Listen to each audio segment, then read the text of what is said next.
et avec votre esprit. Évangile de Jésus-Christ selon saint Luc. Gloire à toi, Seigneur.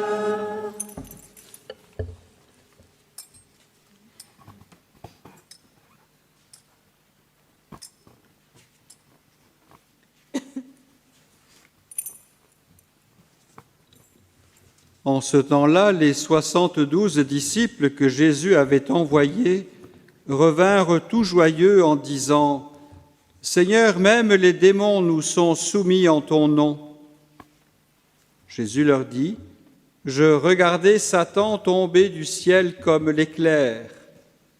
Voici que je vous ai donné le pouvoir d'écraser serpents et scorpions et sur toute la puissance de l'ennemi.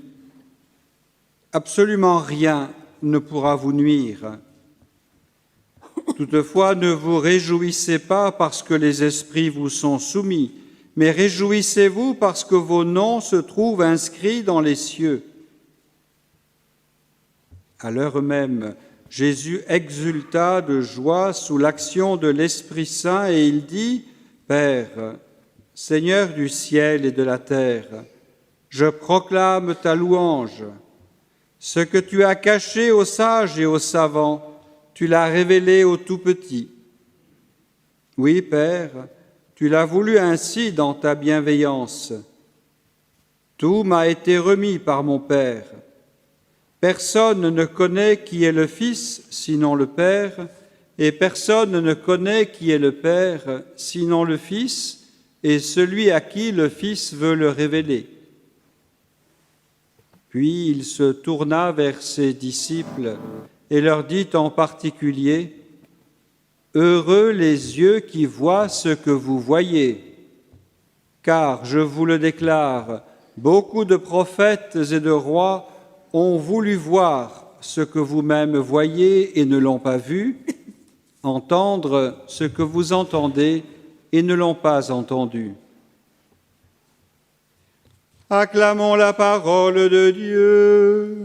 Louange à toi, Seigneur Jésus.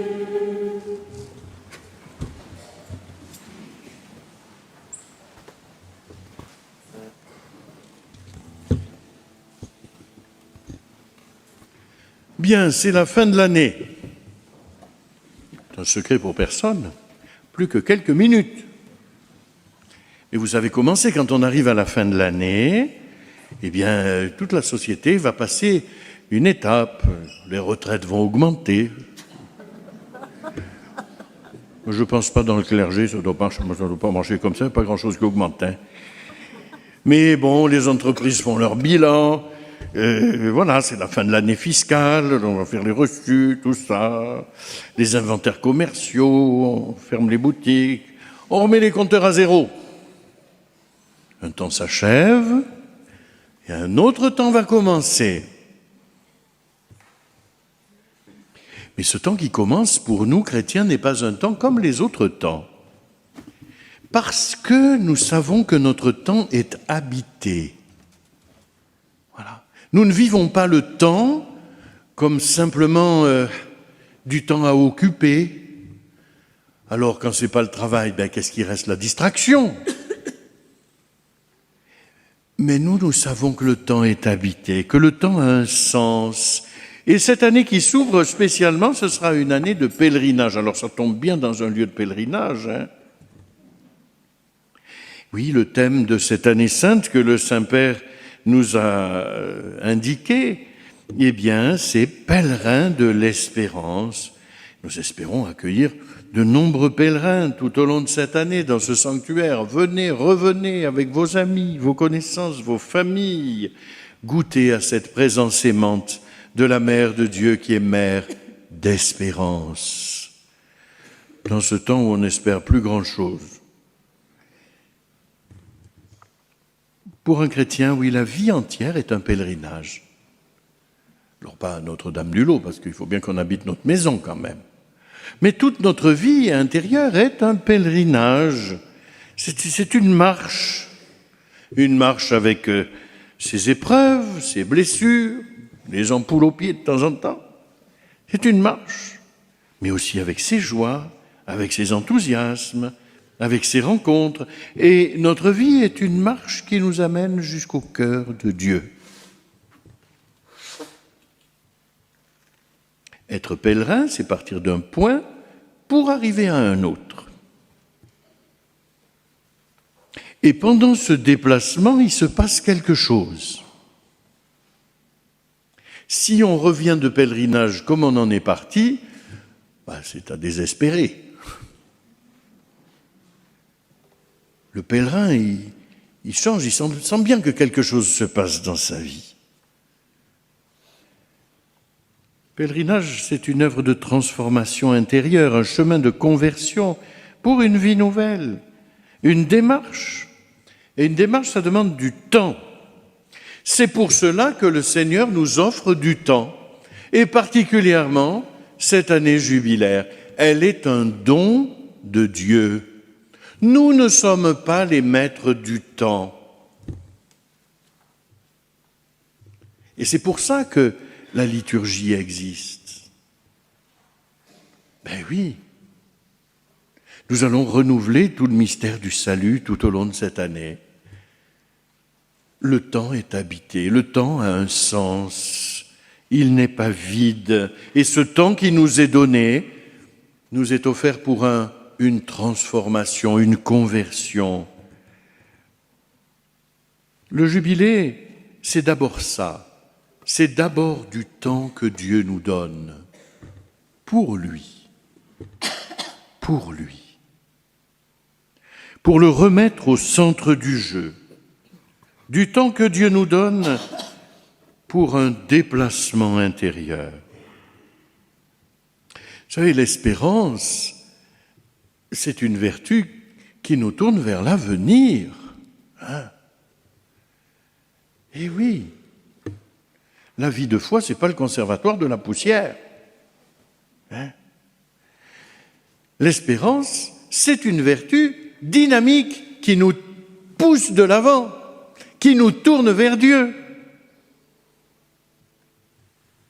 Finalement, c'est un peu comme l'exode des Hébreux, souvenez-vous.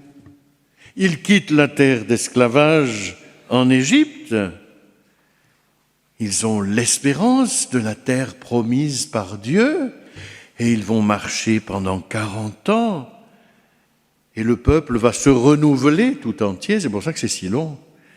C'est un peuple renouvelé qui entrera dans la terre promise. L'exode, c'est l'expérience fondamentale du croyant, finalement.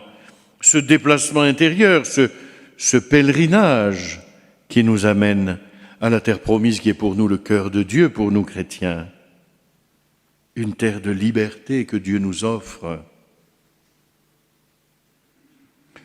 On pourrait se dire, après tout, j'ai été sauvé par le Seigneur, tout va bien. Je peux maintenant m'asseoir tranquillement, et puis voilà, je suis sauvé, plus de soucis. Or, il va nous falloir nous mettre en route. Le baptisé sera toujours un pèlerin. Pourquoi ? Mais parce que la blessure du péché est toujours là. Et qu'il y a toujours un esclavage à quitter et une liberté à accueillir. Pourquoi est-ce que nous venons à Notre-Dame-du-Lot ?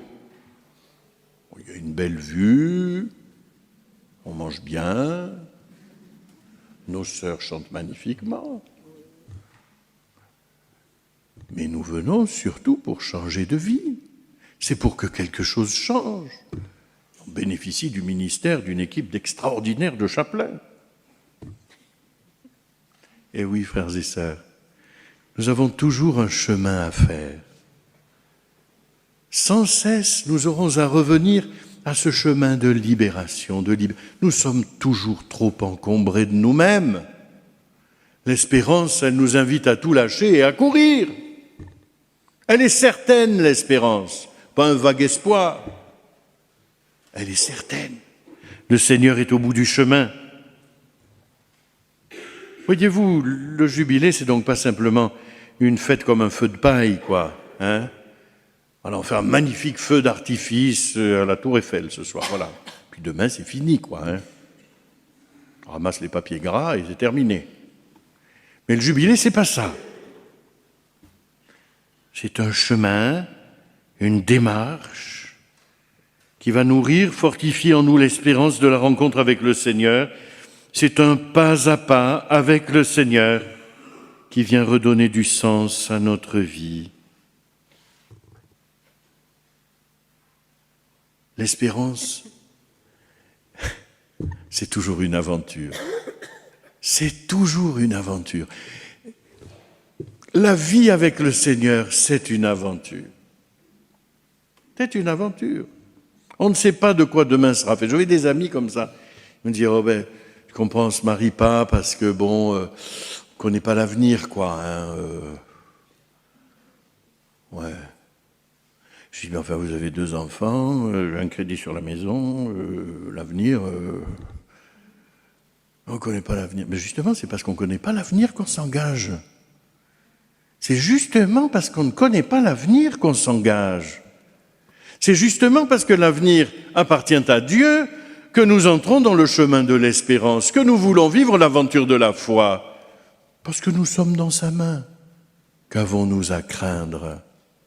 Lâchons tout, courons avec la joyeuse espérance jusqu'au cœur de Dieu. Posons un regard d'espérance sur ce monde qui nous entoure. Il en a tellement besoin. Il a tellement besoin de redécouvrir que Dieu travaille dans ce monde, que Dieu le féconde par sa grâce. Oui, notre regard de foi est un regard d'espérance. Et c'est pour cela que nous avons à le partager avec tous. Oui, l'année sera peut-être difficile, tendue, éprouvante. Je lis des tas d'articles assez déprimants comme vous sans doute. Hein. Mais chers amis, la certitude de notre foi est inébranlable. Le Seigneur est avec nous tous les jours jusqu'à la fin des temps. Notre espérance n'est pas un mirage, elle est certaine et elle est puissante. Nous l'avons chantée, nous nous en sommes réjouis ce soir, au terme de cette année. Je ne sais pas qu'on soit une troupe d'excités béats ou d'optimistes invétérés. Non, nous sommes habités par cette force de l'espérance, cette grâce que nous aurons à accueillir, et bien sûr particulièrement dans ce sanctuaire, tout au long de l'année, pour que l'espérance grandisse dans toutes les dimensions de notre humanité.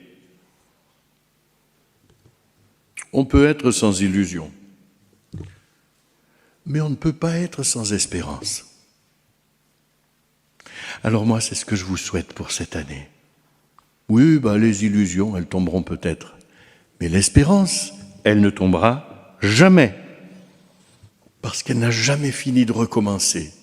Elle n'a jamais fini de se relever. Et ce sera notre force pour l'année tout entière. Amen.